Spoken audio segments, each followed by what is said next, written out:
ইসরায়েলের সবচেয়ে বড় বন্ধু রাষ্ট্র কারা? আপনার বাড়ির পাশে নব্য ইসরায়েল। আমরা বড় ইসরায়েল সম্পর্কে সচেতন আছি কম বেশি, কিন্তু আপনার ঘরের পাশেই নব্য ইসরায়েলের জন্ম হয়েছে, এই ব্যাপারে আমাদের সচেতনতা নাই। তারা সংসদ ভবনে তাদের সংসদে ফখর করে বলছে যে আমরা ৬,৫০০ সৈন্য পাঠিয়েছি, আমাদের হয়ে যুদ্ধ করছে। নাউযুবিল্লাহি মিন যালিক। তার মানে আপনারা প্রমাণ করলেন। আচ্ছা বলেন, খ্রিস্টানদের সাথে না হয় তাদের সম্পর্ক আছে, তারা আহলে কিতাব, আপনাদের সাথে তাদের কি সম্পর্ক? খ্রিস্টানদের সাথে না ইহুদিদের একটা সম্পর্ক আছে, তারা আহলে কিতাব দাবি করে তারা, কিন্তু আপনাদের সাথে যারা পৌত্তলিক তাদের সাথে এই ইহুদিদের কি সম্পর্ক? শুধু তাই নয়, আমরা লক্ষ্য করছি, আমরা আমাদের পার্শ্ববর্তী নব্য ইসরায়েলের মধ্যে লক্ষ্য করছি মুসলিমদেরকে তারাবির নামাজে টর্চার করা হলো, হোলি উৎসবের নামে মুসলিমদেরকে নির্যাতন করা হলো। আমরা দেখলাম সেখানে গরুর মাংস বহন করার অপরাধে পিটিয়ে মুসলিমকে হত্যা করা হয়েছে। লক্ষ লক্ষ একর জমি যেগুলো আমরা ওয়াকফ করেছিলাম, সেই জমিগুলোকে রাষ্ট্রীয়ভাবে বাজেয়াপ্ত করা হয়েছে। আমি যদি একটা জমি মাদ্রাসায় দান করি, আপনার কোন এখতিয়ার আছে সেটাকে আপনি রাষ্ট্রীয় বাজেয়াপ্ত করতে পারেন? এখানে মানবতা কোথায়? এখানে গণতন্ত্র কোথায়? এখানে এই ইউনাইটেড নেশনস কোথায়? ইউরোপিয়ান ইউনিয়নগুলো কোথায়? আপনাদের এই সব তথাকথিত তন্ত্রমন্ত্রগুলো এবং তথাকথিত মতবাদগুলো একটা এজেন্ডাই বাস্তবায়ন করছে। তারা পুরো বিশ্বে শুধু দাজ্জালের শাসন কাজ করতে চায়।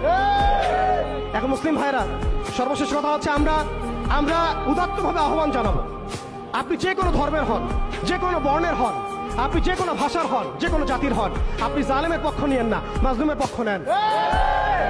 এখানে আমরা আপনাদেরকে কটাক্ষ করতে আসি নাই, আমরা সত্য উন্মোচন করতে আসছি। আপনি জালেমের পক্ষ নিয়েন না, মাজলুমের পক্ষ নেন। আল্লাহ চান তো কোনো না কোনো দিন আল্লাহ আপনাকে হেদায়েত দিবেন ইনশাআল্লাহ। আপনি মানবতার দাবি থেকে এই জায়গায় দাঁড়ান। এই অবস্থা যখন চলছিল তখন কি আমরা ঘুমিয়েছিলাম? উত্তর না। বিগত 100 বছর আমরা ঘুমিয়ে থাকি নাই, সবাই চেষ্টা করেছে কম বেশি, কিন্তু এইসব তন্ত্রমন্ত্রের জালের মধ্যে পড়ে, যেখানে মুসলিম ভূমিগুলোকে ব্যবহার করে তারা মুসলিমদের উপর বোম্বিং করেছে আর মুনাফিকদেরকে তাদের সহযোগী হিসেবে রেখেছে। অতএব তাদের অপশন হচ্ছে, হয় আপনি তাদের দাসত্ব করবেন, না হলে মরবেন। যারা দাসত্ব করেছে তারা সুখে আছে, তাদের কোনো সমস্যা নাই। ইভেন গাজাবাসীর কান্না ওদের কানে পৌঁছায় না। এই বাচ্চাদের মগজের খুলি তাদের কাছে, তাদের চোখে ভাসে না। এই বন্ধের ধর্ষণের চিৎকার তাদের কাছে যায় না। এই শিশুদের হাহাকার তাদের কাছে যায় না। এক ফোঁটা পানির জন্য তারা কাঁদছে, এই কান্না তাদের কাছে যায় না। তাদের এই হৃদয় নেফাক দিয়ে এমন ভাবে পরিপূর্ণ হয়ে গেছে, তাদের কাছে এই মানবতাহীনতার এই কাজগুলো, দৃষ্টান্তগুলো ওদের কলবের মধ্যে কোনোই দাগ কাটছে না। প্রিয় ভাইরা, এটা কেন হয়েছে? তাদের নেফাকির কারণে। অতএব আপনি যদি দাসত্ব করেন, নেফাকিতে চলে যান, আপনারও কোনো সমস্যা হবে না। কিন্তু আমি অনেস্টলি প্রশ্ন করতে চাই, আপনার মধ্যে কি আল্লাহর ভয় নাই? আপনার আমার মধ্যে কি কাল কিয়ামতের মানে জবাবদিহিতার ভয় নাই? আপনি আমি কি লা ইলাহা ইল্লাল্লাহ বিশ্বাস করি না? আপনি আমি কি মুহাম্মাদুর রাসূলুল্লাহ বিশ্বাস করি না? আপনি আমি কি মুহাম্মদ রাসূলুল্লাহর উম্মত নই?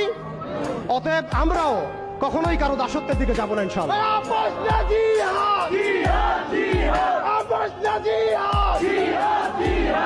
আমরাও ইনশাআল্লাহ তাআলা কোশ্চিন কালে এই জায়নিস্ট মুভমেন্টের, এই পশ্চিমাদের, এই দাজ্জালের অনুসারীদের দাসত্বের মধ্যে কখনো যাবো না ইনশাআল্লাহ। তারা আমাদেরকে অপশন দিয়েছে, হয় দাসত্ব করো না হলে মরো।